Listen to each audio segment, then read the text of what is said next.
Un incendie s'est déclaré ce dimanche au moment de la messe dans une église d'un quartier populaire du Caire. Le bilan provisoire fait état de 41 morts et 14 blessés. Une explosion a fait un mort et une vingtaine de blessés dans un marché à Erevan, en Arménie. Son origine est encore inconnue. Le suspect de l'attaque au couteau contre Salman Rushdie a plaidé non coupable. L'écrivain est toujours dans un état critique. Des fenêtres noircies par les flammes et la colère des habitants ce dimanche après la mort de dizaines de personnes dans un incendie ayant ravagé une église du Caire. Selon les premiers éléments de l'enquête, le feu aurait été causé par une climatisation défectueuse.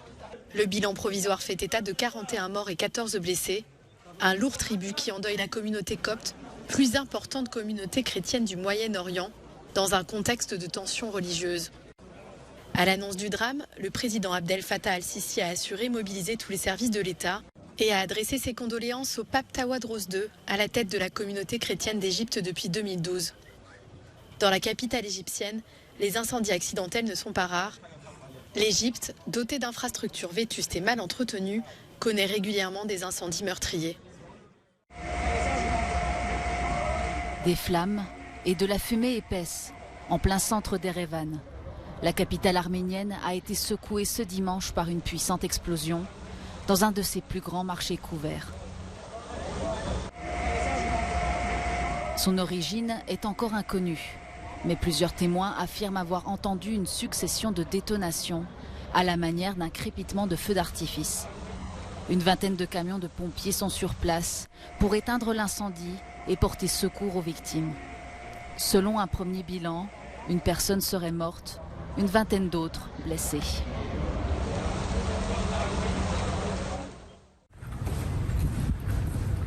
L'assaillant de Salman Rushdie a plaidé non coupable devant un juge de l'État de New York auquel il a été présenté. Adia Matar, 24 ans, un Américain d'origine libanaise, est poursuivi pour tentative de meurtre et agression. Les procureurs ont estimé qu'il avait préparé l'attaque qui a eu lieu vendredi dans un centre culturel de Chautauqua. Il comparaîtra une nouvelle fois le 19 août. L'écrivain a été poignardé à une dizaine de reprises au cou et à l'abdomen. Il a été hospitalisé dans un état critique. Son agent a indiqué qu'il avait recommencé à parler samedi soir et que l'assistance respiratoire avait été retirée. Vivant à New York depuis 20 ans, l'écrivain est menacé de mort depuis une fatwa de l'Iran datant de 1989, un an après la publication des versets sataniques.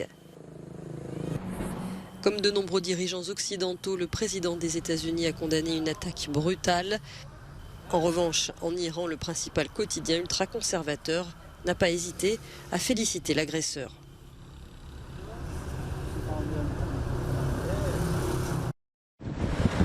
12 000 tonnes de maïs ukrainien chargées à bord du Fulmar. Le navire, sous pavillon de la Barbade, a quitté samedi le port de Tchornomorsk en Ukraine en direction de la Turquie, suivi de près par un second bateau transportant 3 000 tonnes de graines de tournesol. Les exportations de céréales reprennent au compte-gouttes suite à l'accord signé le 22 juillet par la Russie et l'Ukraine, un accord supervisé par les Nations Unies et la Turquie.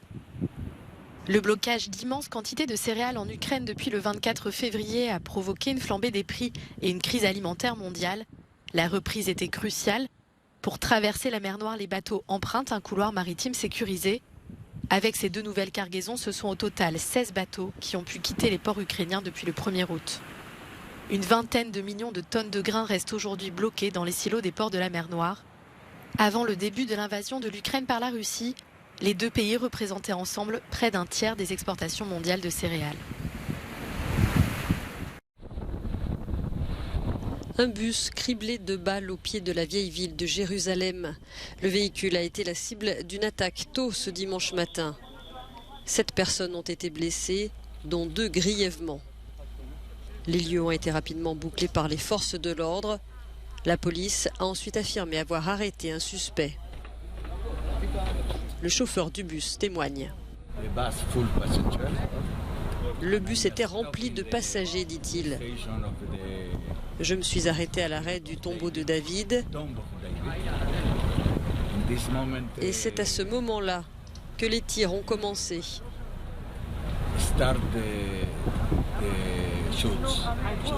J'ai vu 2 personnes s'effondrer à l'extérieur et 2 autres à l'intérieur.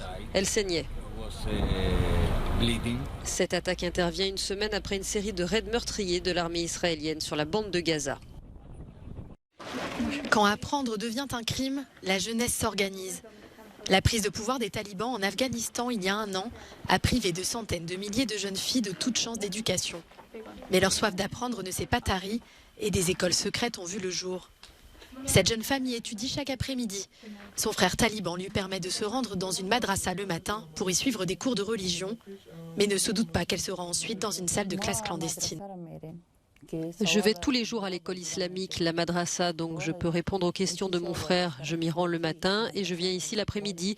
Je fais tout pour qu'il n'y ait aucun soupçon. Si je n'allais pas à la madrasa, il pourrait me poser des questions et si je ne pouvais pas y répondre, il se rendrait compte que je lui cache quelque chose.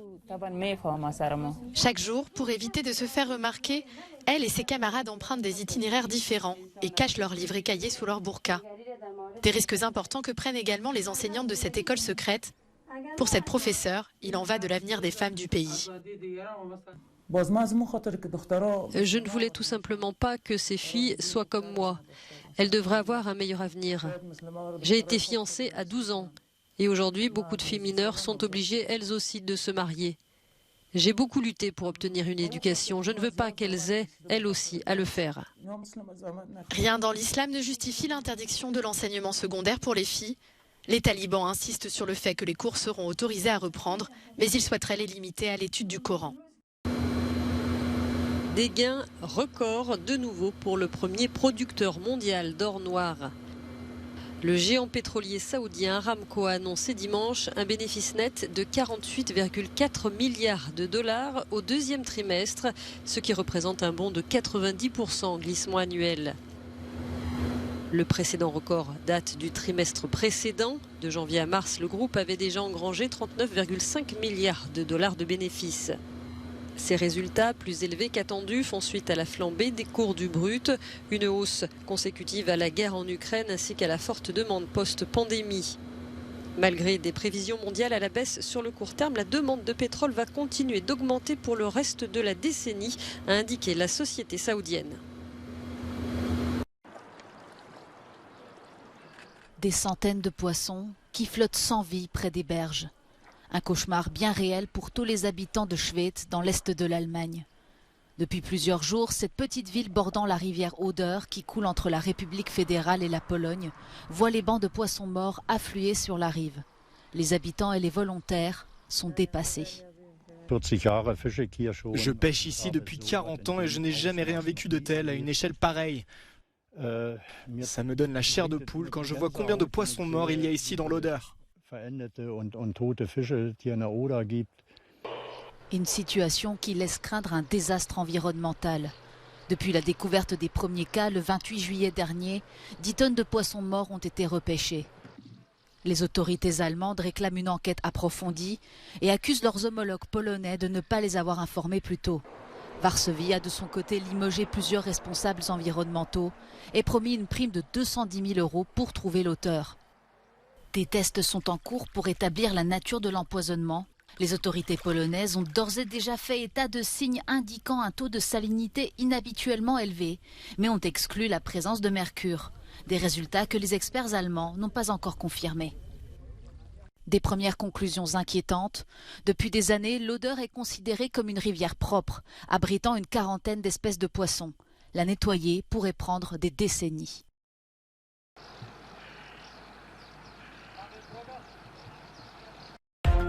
Une triste fin pour le morse Freya, devenu cet été la vedette du fjord d'Oslo en Norvège.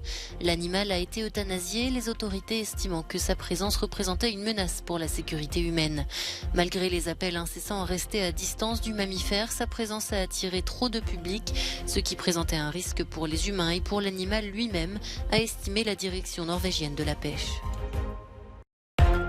À Zurich, la street parade a fait son grand retour samedi après 2 ans d'absence en raison de la pandémie de Covid-19.